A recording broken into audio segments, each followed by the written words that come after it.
7-8 বছরে আমি যত গান গেয়েছি তার মধ্যে maximum hits I have had with Arijit দা। এই গানটার ম্যাক্সিমাম রিলস আমি রোজ সোশ্যাল মিডিয়াতে দেখতে পাই, এভরি ডে। সো মাচ লাভ।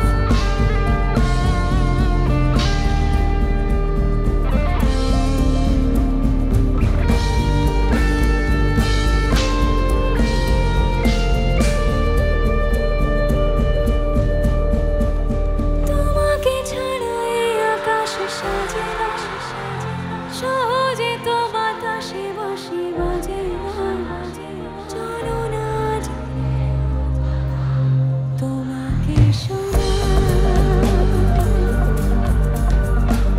তোমাকে ছাড়া এই আকাশ সাজে না, সহজে তো বাতাসে বাঁশি বাজে না, চলো না যে রূপকথা তোমাকে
মিষ্টি গানগুলো সবসময় শুনতে ভালো লাগে। Yes. Some announcement? Yes.